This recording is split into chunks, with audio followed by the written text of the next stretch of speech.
Estamos de volta com o Religário. Hoje eu recebo o geógrafo Ricardo Palhares.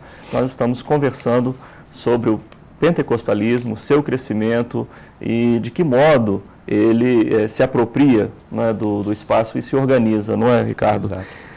De que maneira você entende assim, os impactos estruturais, né, do crescimento do pentecostalismo no meio urbano? Inicialmente, se a gente pensar nessa modificação da paisagem, como eu disse, é a questão dos templos, né? Então, hoje, de acordo com os nossos dados, se você for comparar, né, você tem 5 igrejas evangélicas para uma católica, né?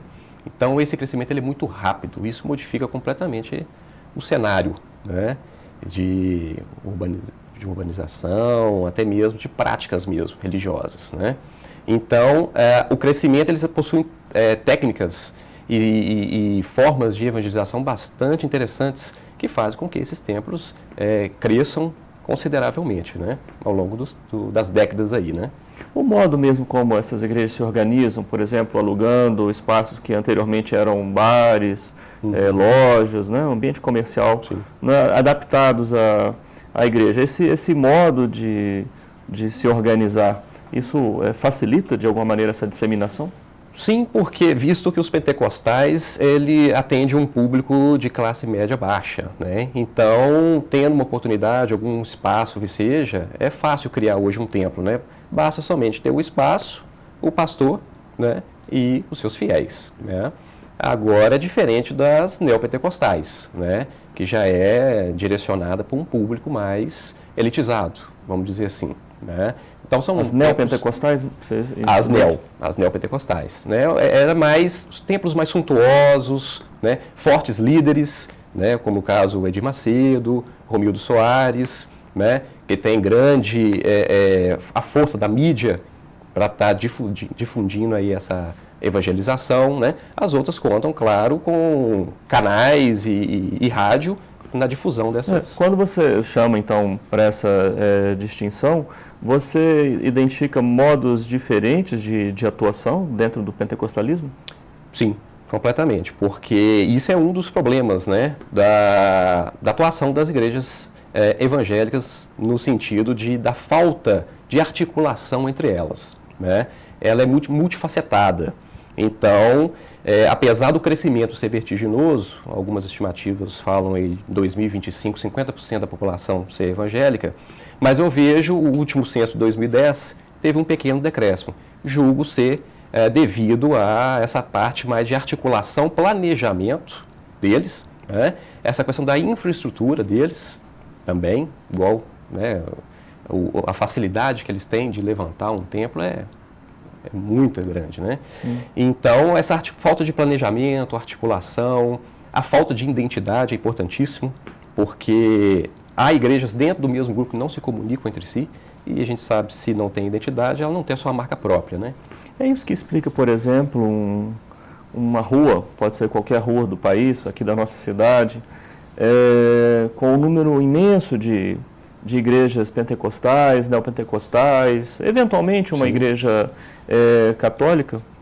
Sim. Essa diversidade, porque não poderíamos dizer assim, bom, bastaria uma igreja, uma grande igreja pentecostal ou neopentecostal num determinado espaço, mas são várias igrejas pequenas. É a questão da territorialidade, né? Então elas disputam espaço entre elas, é a falta da articulação. Talvez se elas tivessem maior articulação entre elas, não precisaria ter tantas igrejas na mesma rua, né? E aí é a disputa, né? Então, como alguns fiéis têm uma identidade com certas igrejas, eles não se incomodam, por exemplo, de estar deslocando grandes distâncias para estar frequentando aquela igreja que talvez não é nem na região dele, né? E não só catolicismo, mas competição com outras religiões, candomblé principalmente, umbanda, né, gerando um grande sincretismo religioso aí. Sim, a competição então é interna, sim, além da poderíamos dizer, dentro de uma escala geográfica, né, inter e intra, né, a disputa, né, entre eles e com as outras religiões, né? Sim, sim. Bom, você identificou no seu trabalho, já que você começou com uma escala nacional, né? Sim. Depois a gente pode falar da escala estadual, regiões do país em que esse crescimento do pentecostalismo foi mais assim, forte, acentuado? Claro. Como eu disse no início, né, então a gente começou, nossos dados foram do censo de 91 e de 2000, né? Mas a gente fez um levantamento desde o primeiro censo para ver esse crescimento. Então a gente percebeu de 91 para 2000, por que 91? Porque é onde que esse crescimento torna-se mais vertiginoso. Tiveram crescimentos anteriormente, mas bem moderados. De 91 para 2000 esse crescimento é assustador. Então, no Brasil, pensando em Brasil, principalmente essa questão migratória, relação migração-religião, que é importantíssimo, né? Nós temos as frentes pioneiras, né? Do avanço agrícola, né? Então, regiões como o norte do país, o centro-oeste, então podemos destacar aí o Pará, o Amazonas, Roraima, Rondônia, Acre, Mato Grosso, Goiás e Distrito Federal, áreas assim mais recentes para a chegada desses fiéis, né? E fora, claro, as grandes regiões metropolitanas, que são grandes polos de atração, né? Sim. Na escala estadual, Minas Gerais, onde é que se concentra o maior crescimento do pentecostalismo? Nós reparamos, através dos mapas que nós fizemos, uma grande mancha vindo do Espírito Santo. Inicialmente, o estudo nós fizemos para o Brasil, a grande mancha vindo do Espírito Santo. Então, nós associamos com o estado de Minas para ver aonde que estaria adentrando esses fiéis. Acho que o telespectador pode achar curiosa essa expressão, uma grande mancha. Eu, Sim. trabalhando com a professora Isabela Carvalho lá no Sergipar, já me acostumei de alguma maneira com essa expressão. Certeza.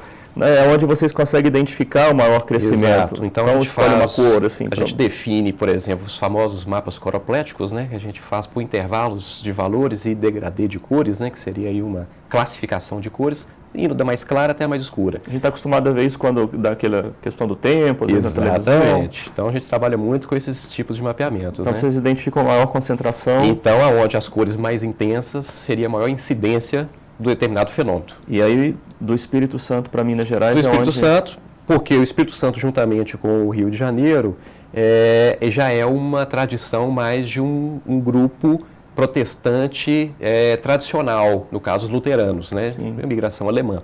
Então, inicialmente, esses fiéis, com a questão da pregação, né, são vetores que eles utilizam para disseminar a sua religião, utilizando eixos rodoviários principalmente, e ali eles vão se ocupando aquelas áreas. Então, nitidamente, depois nós podemos até colocar o mapa, a gente vê essa mancha seguindo o eixo rodoviário, principalmente a 381, do Espírito Santo a Minas, adentrando a parte leste do estado mineiro, região ali do Vale do Rio Doce, né, pegando toda aquela área ali, inicialmente. Sim.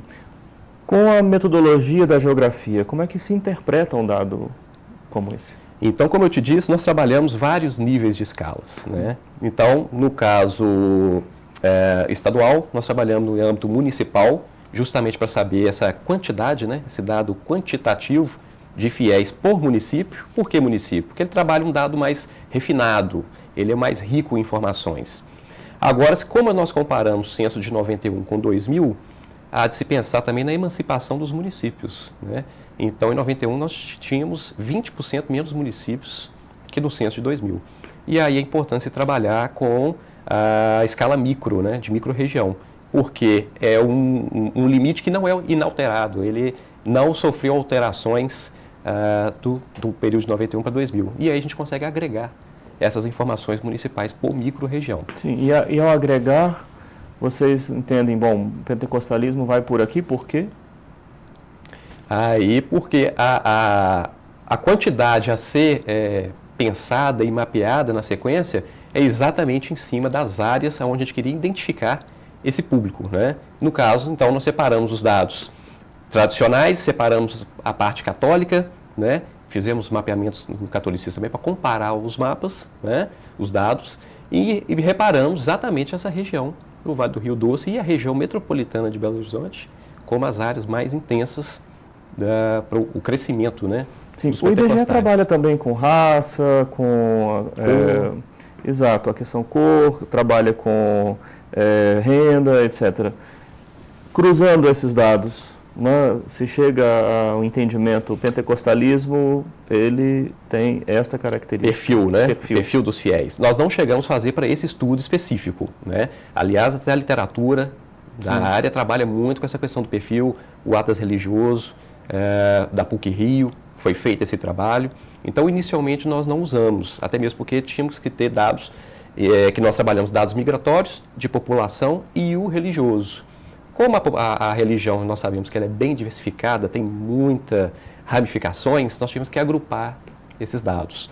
Então, para um trabalho de mestrado, ficaria pouco tempo para se fazer isso tudo. Então, nós guardamos um pouco as munições para o doutorado, né? Sim. Então, claro que é possível. É possível você fazer um perfil deles. Sim, escolaridade, sim, renda, até alguns dados o idade. IBGE já até lançou, né, no último censo agora, né, a maioria da população aumentou, é parda e negra, né, o número de mulheres no mercado de trabalho, enfim, dados de escolarização, renda, importantíssimo também, que aí a gente sabe distinguir a questão dos neopentecostais e dos pentecostais, né, que a escolarização, visto que os pentecostais, assim, a título só de mencionar, é uma população menos escolarizada, né, juntamente com a menor escolarização e a questão da renda, né, também, mais baixa.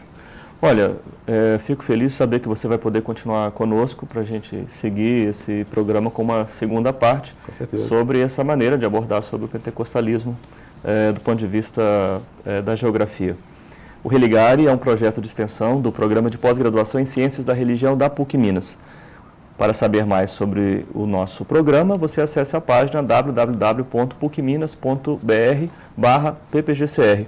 Religare de hoje fica por aqui. Um abraço muito cordial e até a próxima semana com o novo Religare Conhecimento e Religião.